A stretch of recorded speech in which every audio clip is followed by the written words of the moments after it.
गुरु साहब सबको मैं तहे दिल से प्रणाम करती हूँ। मेरी प्रणाम को स्वीकार कीजिए। आज मैं कथा आप लोग को शिव महापार्वती जी का सुनाने जा रही हूँ। कथा आप लोग को अच्छा लगे तो आप लोग हमें कमेंट बॉक्स में लिखकर ज़रूर बताइएगा और ज़रूर से ज़रूर दोस्तों मेरे को सपोर्ट कीजिएगा। तो दोस्तों कथा इस तरह से है कि एक मतलब राजा थे, उनके मतलब 7 पुत्र थे। तो 7 पुत्र थे तो मतलब 7 बहुएँ घर में थी। तो राजा साहब जो है सो मतलब बहुत ही मतलब दुखी थे, बहुत ही दुखी थे एक बेटा को लेकर के, क्योंकि एक पुत्र जो था उनको मतलब इतना भक्ति करते हुए भी महादेव के ओर से उनको ऐसा मतलब सूचना मिला था कि उनका जब विवाह होगा तो लड़का जो है सो मृत्यु को ओर चला जाएगा। तो राजा साहब जो है सो बहुत ही मतलब चिंता में रहते थे कि मेरा बेटा का विवाह होगा तो बेटा मेरे हाथ से चला जाएगा। एक पुत्र को माँ बाप के सामने में जाना कितना कष्टदायक है, आप लोग समझ रहे होंगे। तो मतलब बहुत ही चिंता में थे। तो चिंता करते करते तब जाके उनको एक महात्मा आए, बोले कि राजा साहब आप बहुत दुखी हो, क्यों इतना दुखी हो। राजा साहब ने कहा मेरा दुख का कोई मतलब अंत नहीं है, बहुत मैं तकलीफ में हूँ, मैं बहुत दुखी हूँ। तो कहा कि क्या दुख है हमें बताइए। तो कहा कि देखिए मेरा 7 बेटा है, लेकिन मैं 6 बेटा का विवाह कर चुका हूँ और मेरा छोटा बेटा का विवाह करने वाला हूँ। मैं उनका पतरा दिखाया, मेरा बेटा का ऐसा योग है कि जब मैं उसका विवाह करूँगा तो मेरा बेटा जो है सो मर जाएगा। तो मैं बहुत चिंतित हूँ कि मेरा पुत्र मेरे सामने में, कोई माँ बाप के सामने में औलाद को नहीं जाना चाहिए।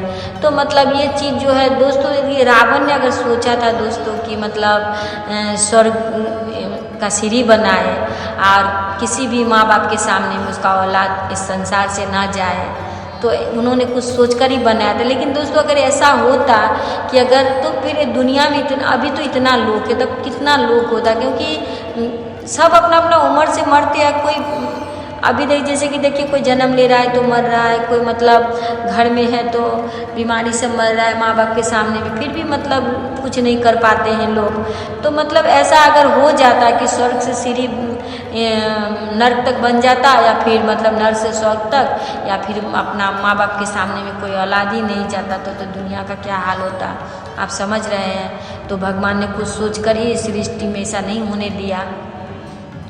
तो बोले महात्मा कि देखिए आप ऐसा करिए कि कोई गुणवान वाली लड़की जो है सो मतलब उस लड़की के साथ जो है सो अपना बेटा का विवाह करिए, ताकि मतलब जो है आपका बेटा का मतलब उसी का मतलब धर्म या पुण्य से, अगर कोई पुण्य करता है, अगर कोई धर्मष्टिक है जो धर्म ज़्यादा करते हैं उनके साथ रहते हैं हम, तो कहीं ना कहीं उनका धर्म जो है सो हमारे टच में आने से हमें भी कुछ जो है सो अच्छा होता है, हम भी धर्म की ओर चलते हैं। और उसका प्रभाव जरूर, जो देखिए गलत का प्रभाव अगर मुझ पे पड़ता है तो अच्छाई का प्रभाव भी अगर इंसान पे जरूर से जरूर पड़ेगा दोस्तों, ये हमेशा सोचिए। तो मतलब बोले ऐसी लड़की मिलेगी तो मिलेगी कहाँ। पूरा गांव में घूमते के देखा कि एक गरीब ब्राह्मण का बेटी थी जो कि महादेव का 16 सोमवार का व्रत जो है सो हमेशा करती, और भगवान को जो है सो फिर मतलब करके एक मतलब उनका यही था भगवान का व्रत करना, और फिर व्रत करके प्रत्येक सोमवार को महादेव को जल फूल चढ़ाना और सवा से आटे का मतलब अंगा बना करके भगवान को भोग लगाना, और एक भाग जो है सो अपना भोजन में लेती थी। मतलब ऐसा करके जो है मतलब 16 सोमवार का व्रत जो है सो हमेशा वो रहती थी।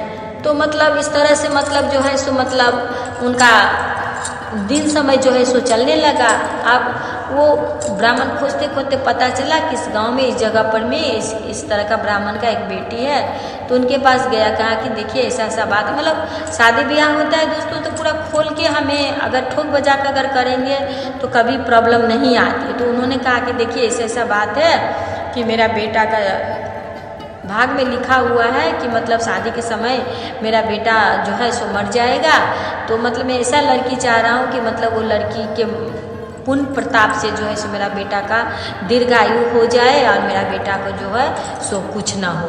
तो पंडित जी बोले कि मेरी बेटी तो बहुत ही सुशील, बहुत ही गुणवान है, बहुत ही मतलब भगवान को सेवा करती है, महादेव का व्रत करती है, तो अगर ऐसा कर रहे हैं तो विवाह दे देंगे, कोई दिक्कत नहीं है। तो उन्होंने उनके साथ विवाह दी।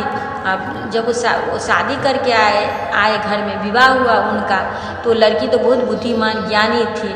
तो बोली कि मतलब आज मेरा उद्यापन है पिताजी, तो मैं उद्यापन पहले कर लूँ, करने के बाद जो है सो मेरा सिंदूर दान होगा।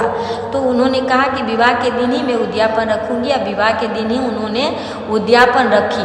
तो रखी ने उन्होंने क्या किया, एक रास्ते में मंदिर जहाँ पे उन्होंने पूजा करती थी हमेशा, उस मंदिर के जो मेन रोड है, रोड पे ने उन्होंने हवन कीर्तन रखी।